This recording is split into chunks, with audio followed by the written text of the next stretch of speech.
So, good morning, everyone. Thank you to Vattikuti Foundation for the kind invitation to moderate this session. My name is Andrea Noya. I'm a urologist from Spain. Also, I'm the first speaker. So let's start with the first presentation, and later I will introduce the rest of the speakers. So on behalf of my team, I will present the clinical application of telemetry in multidisciplinary robotic surgical procedure.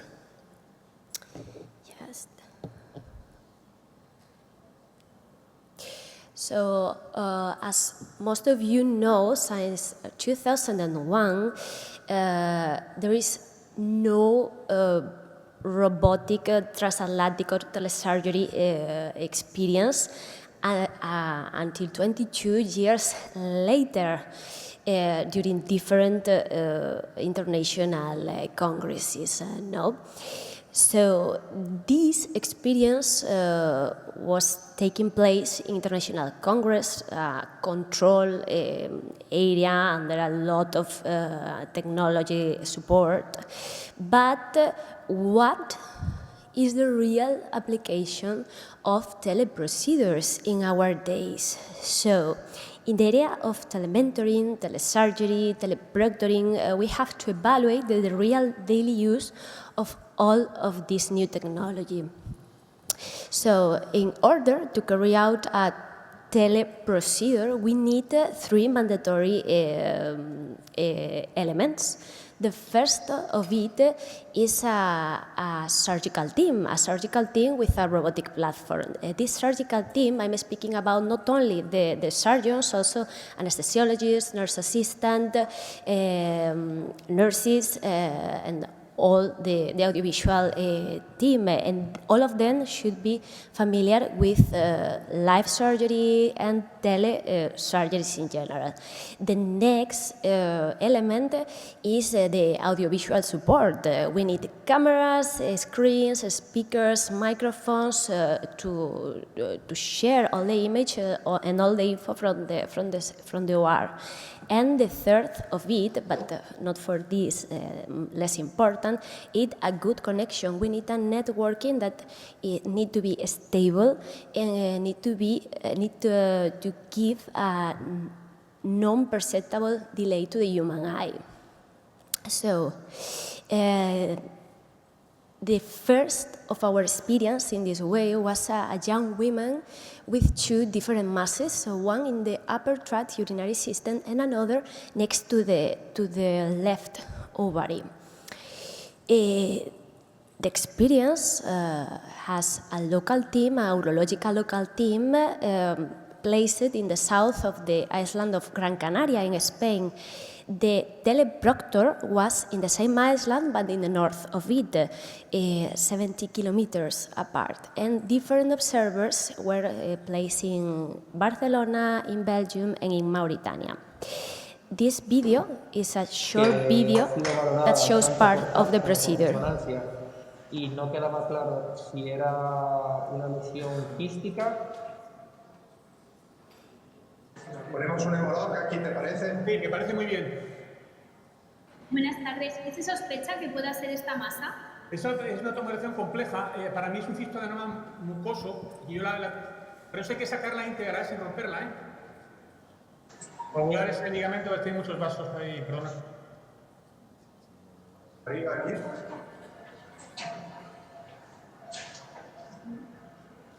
Pero la tomografía ya está quitada, ¿eh?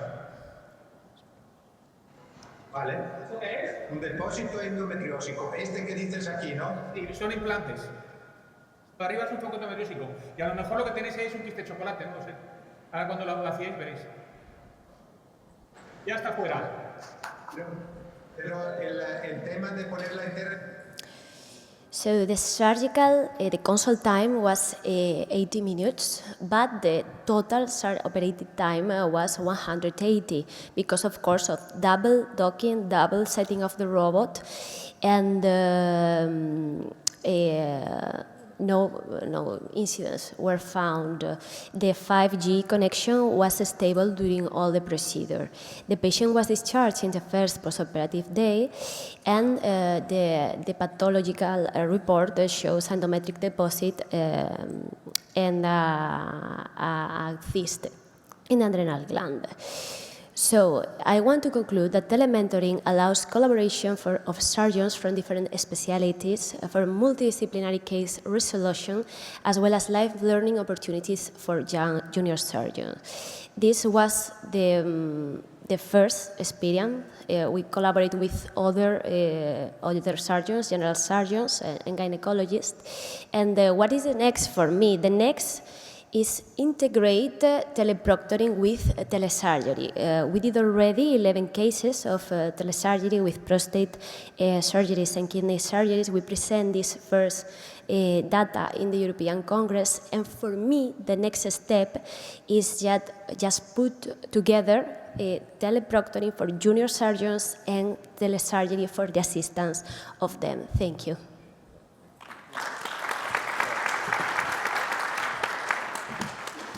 And now, as moderator, I will introduce the second speaker. The second speaker is Dr. Pietro Pasquini from Italy. He will show us telesurgery for hysterectomy on behalf of the group of Orsi Academy. So please, Pietro, go ahead. Thank you. Thank you, everybody, for being here. Thank you, Vattikuti, for the kind invitation. It's a privilege to be selected and to be here. Today, I'm going to show you the first telesurgery session ever reported worldwide. And our study and our session is included in a more larger project, including more and different specialties, and I will show you. So the settings are actually includes 2 centers in Belgium, Orsi Academy, which is the telesurgery hub where the remote console is placed, and Azorg Hospital, where actually the on-site surgeon and the patient is. Our study includes actually 20 patients, 10 on-site and 10 telesurgery, and our aims and our objectives are to evaluate the clinical outcomes, the feasibility and the technical aspects and the costs of the procedure and telesurgery procedures versus on-site. We already published the first 2 cases in Europe, gynecology and urology. Please visit the QR code for more technical aspects, the setup and all the delay and etc. So the 3 cases in a row that I uploaded in the Vattikuti video are actually 3 on 23 total cases in 3 different specialties, urology, gynecology, and general surgery. We included radical prostatectomies, total hysterectomies, hernia repairs, and the first outside China hemicolectomy. Here is the list of all the procedure. Case 5, 6, and 7 are the one presented in my video. So the single factor that impairs more the surgical outcomes and also the surgical feasibility of telesurgery is the connection, the delay, as we already explained. For that reason, we detected all the latency step-by-step, moment by moment, for all the duration of the telesurgery procedure for all the cases. Our results actually are quite impressive. Even in more than 20 kilometers, our delay stay less than 10 milliseconds. This is an example with a minimum of 6 and a maximum of 100 milliseconds. For all the results, we actually had 10 milliseconds of delay. In our experience and in the literature, 200 milliseconds is reported as the target delay. Over it, there is the danger zone, but 10 milliseconds was far below this threshold. So this is the 3 cases in a row. We collected all the surgical time, port placement, docking, etc., and most important also the turnover. Turnover, we defined it as the time from the last patch to the incision time of the next patient, which is actually quite important to define and also to demonstrate the feasibility for the surgical setting in the hospital every day. Clinical outcomes actually are the same. There is no statistically significant differences in the clinical outcomes, surgical timing, and especially also the indication to surgery time. So when the surgeon decided to do the operation and the operation itself from telesurgery to on-site. What about the conclusion? So we demonstrated in gynecology and gynecology session that telesurgery is feasible, is efficient and safe. However, it stays still in an experimental setting with an on-site team ready to take over. I invite you to see the full video for check some clips of the procedure itself, the remote room, the on-site room, and all the technical aspects specific for that session. Thank you. Thank you, Pietro. Thanks, Pietro. Our next speaker is Dr. Rubén Olivares. He is an urologist from Cleveland Clinic, and he will speak about their experience with HIFU as telesurgery. So, Dr. Olivares, please. Thank you. Thank you for the introduction, and thank you for the opportunity to talk here at the Vattikuti Foundation meeting. So the main idea is to talk about and report the first in human experience using robotic HIFU. The focal therapy concept is not new. Focal therapy refers to do an image-guided robotic telesurgery, robotic procedure, deliver energy to a specific area of the prostate gland when the patient has prostate cancer. Can you put my slides here? I cannot see my slides, if it's possible. Following the current recommendations, thank you. Following the following recommendations, the guideline recommendation, the indication for focalized treatment is patient with intermediate grade group 2 or grade group 3 prostate cancer that has a target.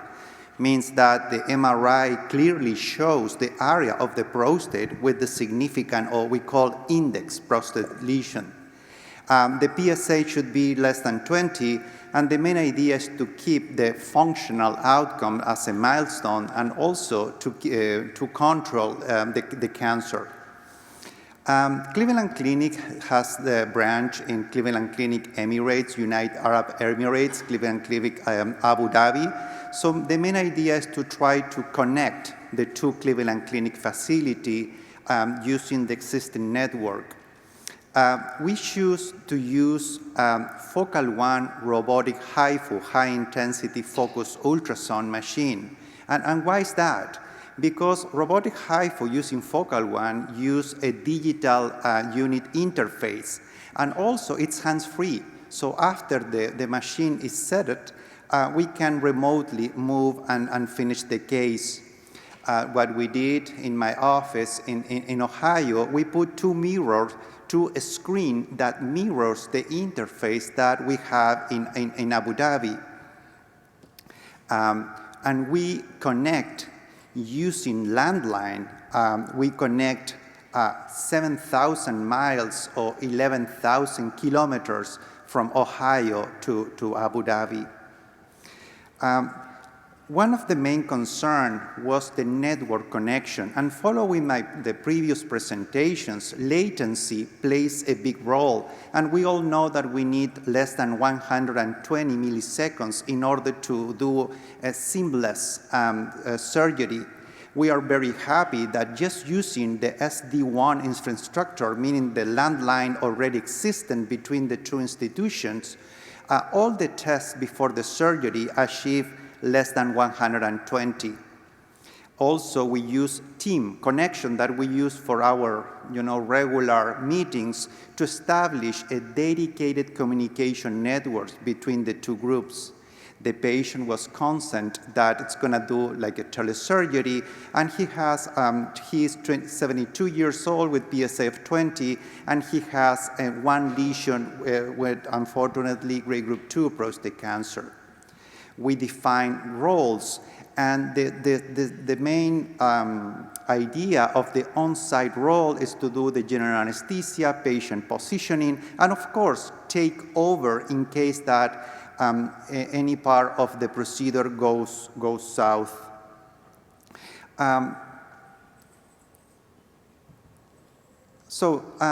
This is the video. There it's in Abu Dhabi, where the patient was under general anesthesia, left side up. The local team did the probe insertion.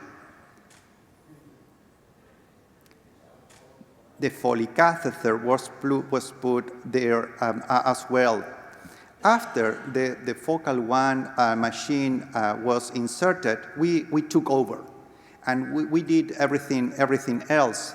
Most importantly, we import the MRI lesion, the biopsy location, and we did the planning. What we do is to deliver the energy to the specific point plus a margin.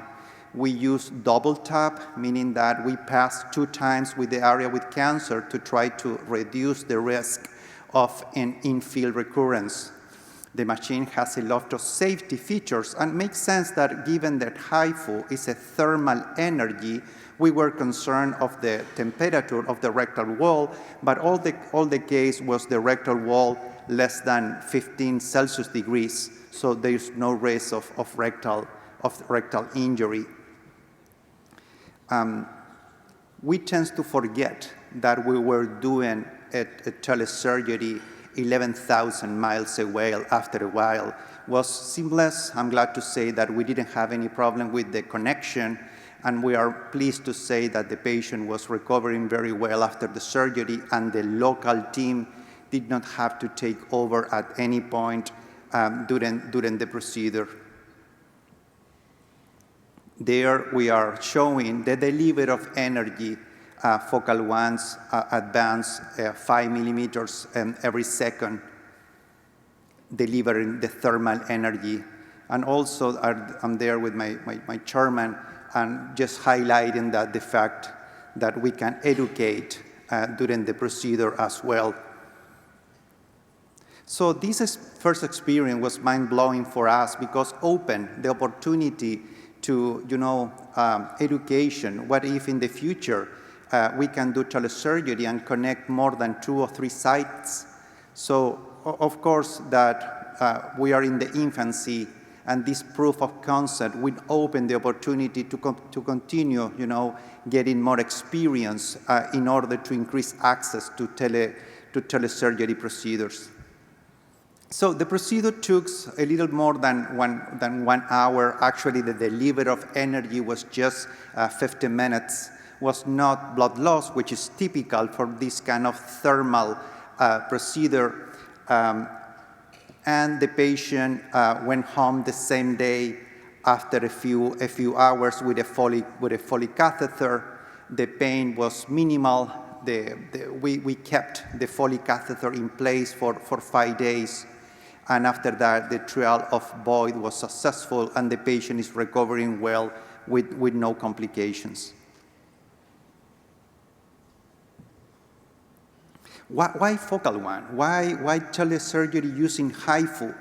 Because I would say it's a good starting point, because you have a digital, hands-free technology, and we use the same interface, the same screen that is built in the unit. We can put it remotely. So we don't have to build a new technology. We don't have to build any new hardware. Secondly, the technology itself incorporates a lot of safety features. For example, patient movement. The machine will automatically stop if the patient moves or there is no good amount of muscle relaxant and jump during the surgery. The patient automatically adds all these safety features that is very important. Of course, we took like 6 months to keep all the legal framework to do this. Let me tell you that this was approved by our ethical committee, and I have to go to Emirates to get my full license. Because we are opening, we are pushing the envelope. But in the future, as we understand that what is the current role, probably we are going to have less and less challenge to this kind of procedure. Thank you. Thank you, Ruben. And now our next speaker is Dr. Daniel Amparore. He already presented himself, but for the ones that just arrived to the session, Daniel is an urologist from Turin, and he will speak about his experience with TytoCare for telementoring after radical cystectomy. So please, Daniel. Thank you, Andrea. Thank you, Vattikuti Foundation, to invite me here to present the results of this study. That the idea behind the study starts considering the evidence coming from the literature about the morbidity related to radical cystectomy. We know that the complication rate is quite high depending on the casuistics, ranging from 30 to 60%, and also the rate of readmissions is quite high, up to 25% depending on the casuistics. So the idea is to develop something new in order to reevaluate our patient during the postoperative period after discharge, in order to optimize the rehabilitation and their follow-up program up to 30 days after discharge. This is possible thanks to the use of new telemedicine platforms that were introduced starting from the pandemic and has had a widespread diffusion in the last years. And maybe using also some technological devices useful for tele-rehabilitation and telemedicine programs, such as the TytoCare device. That is a device, a physical tool that is integrated together in a telemedicine platform. So we have also an app for the patient, an app for the doctor, and also a website, an online platform that can be used to perform televisits with the doctor. But the device itself is useful because it can monitor vital signs, vital parameters, and also it's in the device we have an integrated high-definition camera in order to take pictures of some body portions. This system was developed within the pediatrics environment in order to follow up kids at the time of the pandemic, thanks to the interaction between their mothers or their parents and the doctors. But our ambitious idea was to translate the use of this device in the setting of the radical cystectomy. So, first of all, we wanted to understand if the device is useful during the rehabilitation program, and also if the device gives some advantages if compared with a control group in which such kind of technology is not available. So first of all, we considered our cohort study group, so the study group composed by patients that were trained to use the TytoCare device at the time of their stay in hospital. We considered for the enrollment just patients under 80s and also patients that were digitally literate, so able to use e-health devices and with an internet connection, so the availability of a tablet or a computer. And then we trained them in order to use the device at the time of the recovery after cystectomy. Then we asked them to perform daily questionnaires using the device, recording vital parameters, and also weekly televisits with the doctors. The control group was considered from our prospectively maintained database and was composed by patients underwent radical cystectomy, both robotic and open, but without any telehealth support after the discharge. We wanted to collect all the postoperative data, and we collected also satisfaction assessments by the patient that used the telehealth device, and we performed also a multivariable regression analysis in order to understand if some factors can be predictor of postoperative complications and readmissions. Here the results, we included 16 patients in the study group and 199 patients in the control group. No differences were found in terms of perioperative variables, so also the variables considered at the time of the recovery. But we found interesting results in terms of usability of the device by the study group, with an high grade of satisfaction both from the patients and from the clinicians in using the technology. Only 4 postoperative post-discharge complications were recorded, mild complications were recorded in the study group, and all of them were managed in an ambulatory setting without any need of a readmission. And if we compare the two groups, we found significant differences in terms of discharge day, with advantages for the study group, but also in terms of medical complications and in terms of readmissions, because the control group, in the control group, we recorded higher rates of readmissions and complications. At last, the multivariable regression models also confirmed that the availability of a TytoCare device of this platform was strictly related and protective factor for the occurrence of postoperative medical complications and also readmission after discharge. So in conclusion, this device and this technology seems to be a e-health useful tool, very appreciated by the patients and by the clinicians, and it seems to be also useful in reducing the recovery time, in reducing the hospital stay, in reducing the readmissions rate and the postoperative complications. Thank you.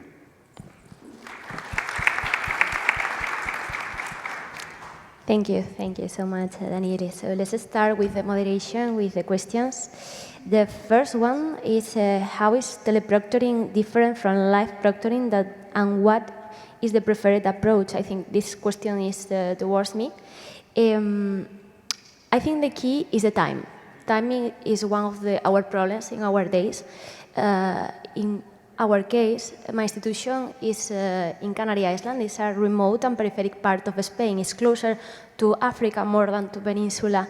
So having proctors on site is difficult because it's 3 hours and a half flight.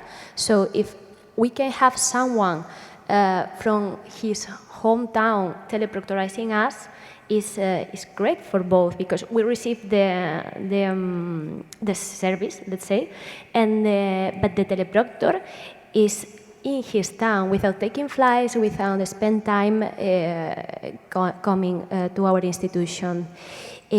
Second, maybe you have a great, for example, urological department, but not a so strong gynecological department, or the opposite. In this way, why not, like the case that I show, no? Why not just proctorize this step to the other surgeon? No? At the end, we are surgeons. Of course, it's not the same, the thorax or the abdomen, but in the abdomen, we are familiar with the pelvis, with the upper tract, so why not using in this way, this tool. The second question is, can telesurgery increase the fee for the patient as 2 teams need payment? Maybe Pietro or Ruben can answer this question. So the question was billing and charge from the patient? No, if if it's necessary to pay two different teams, no? So how can this feature impact on the cost of the surgery? At this point, I think we are establishing the framework to do telesurgery. I don't think that we have to charge 2 times. I would say that internally should be some kind of agreement because at the end, I would say that for now, the doctor on site is the responsible for the patient. The telesurgeon remotely is putting the knowledge and the experience and the skills into consideration. But I would say that the legal framework at this point, that probably we're going to see a change in the following years, but at this point, the local team take the responsibility, so must bill for the service. Yeah, I agree. If I can also say something, I received a personal message which I truly believe is in the question. When the clinical outcomes and operative time are similar, then why telesurgery? Maybe it's more expensive, maybe it's more difficult. Well, I think it's the same, and it resembles the early days of minimal invasive surgery. So why laparoscopy? Why 6 hours of procedure maybe at the early days of laparoscopy instead of 2 hours of open surgery?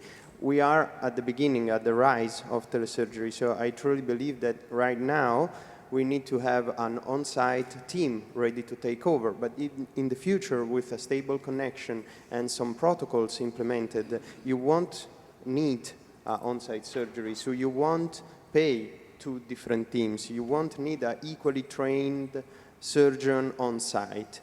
So right now we are in an experimental setting, so we have to demonstrate that telesurgery is feasible, but in the future we won't. So next question is for you, Pietro. Can telesurgery lead the reduction training the trainees, as you need only few experts in the field?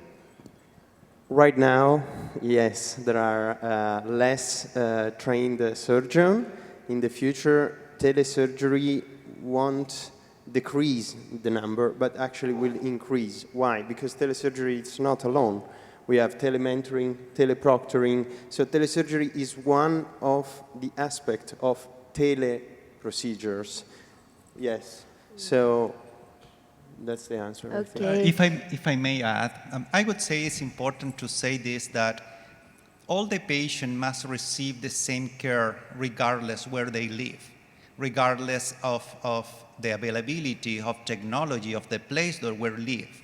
So in the future, for example, the way that I envision, the way that we see telesurgery is that you finish your training, but when you go and you are junior staff, probably you don't feel really comfortable doing the case, especially the more difficult case. What if I can connect where the area where I did the fellowship and be my mentor with me for the first 20 or 30 cases? And if the case goes straightforward, we don't need to take over. And if the case is more difficult, the mentor can, give some good recommendation. And if not, they can take over and finish the case. The next question is, what is the risky process if connection goes wrong? So connection can go wrong. You have to check for a secure and stable networking, no? But if something goes wrong, because technology can go wrong, you have a remote team, but you have a local team that can take over of the surgery. So it's not a big problem at the end. So the next... May I ask a question to both of you? We know that many new platforms are developing telesurgery programs. So if tomorrow I have to choose a specific platform with an integrated program of telesurgery, which will be the drivers for me to choose one or another one, for example? Milliseconds in terms of connection or safety, or which are the drivers we have to consider to choose one telesurgery program instead of another one? Well, right now there are no established protocols, but I think in the future every structure, hospital or a university that hosts telesurgery will have to demonstrate to have some parameters internationally. And right now, you have to choose one platform instead of another. But it's not the same, for example, with our smartphone, no? An iPhone can be connected to a Samsung. So why not to force all the telesurgery platforms, the different companies, to be connected from one to the other? I think it's the future, and these will increase telesurgery or telementoring because you won't need one specific platform. Really quick, I just want to emphasize that, for example, in the case that we present from Cleveland Clinic, we used the established landline. And I would say that it's important to say that because we didn't have to build any specific expensive network. We use the landline that we can use when we call our friends in Europe or Emirates. So in the future, the idea is to let consoles and patients' cards communicate independently on the kind of platform. Yeah, that's it would be amazing. Yeah, that's my point. Of course, the companies won't do that by themselves. So the institution and the international organization will have to force this project and this way to think about robotic surgery and telesurgery. Another question to Daniele. Very nice talk and innovation. Do you think for low to middle income countries can telemonitoring be done by WhatsApp? It's a good question. Why not? The idea we developed with this study is to apply a system super useful in another setting. You can imagine how this system can be useful in pediatrics, because you have kids, you have mothers that are digitally expert to use smartphones, to use digital technologies in general. And in this setting is super useful, but the idea is to try to imagine new scenarios in which such technologies can be useful. So in this case, we applied the technology in a specific setting of patients that are quite frail, quite old usually, and so we tested if it's feasible, and we demonstrated it is. So why not in different scenarios also, for example, from an economic perspective, from a social perspective. So why not in other countries, in other systems, and why not making it as simple as possible? So maybe using WhatsApp, why not? I know that we are out of time, but there is one very, very interesting question, so I will go on. Do we have any consensus guidelines for telesurgery and teleproctoring, and what is the current patient acceptance consent rate for telesurgery? I think, and let me correct if you are not agree, this is a key point because different teams are doing different work in telesurgery with different platforms, different criteria, etc. So I think we need to create something in common, the base for telesurgery worldwide. No? What do you think about this? I mean, here in the US, there is the idea of standardization. So we have a lot of activity, academic meetings where we are trying to put together all the wonderful ideas. And I would say that standardization, it's important. And just going back really quick to the WhatsApp questions, I would say that patient privacy, it's important to keep worldwide. The legal regulation must be met. So until we figure out one, system for all, I would say that we have to be very careful about HIPAA regulations. Concerning the guidelines, I would like to add that guidelines are not feasible right now because there are no enough data, to talk about guidelines. There are some recommendations, expert opinions, but right now there are no enough data. And that's why I would like to say trust telesurgery. Let's go ahead with studies, because more data we have, more guidelines will be in the future. And also we need more legal regularization. Yes. That's the basics of cutting-edge technologies, we start doing something new and then we try to regulate it. So I think we have to conclude the moderation. Thanks all of you for your projects, and thanks also for the team behind all of us. And I think it was a quite interesting debate. Thank you. Thank you, Andrea. Thank you.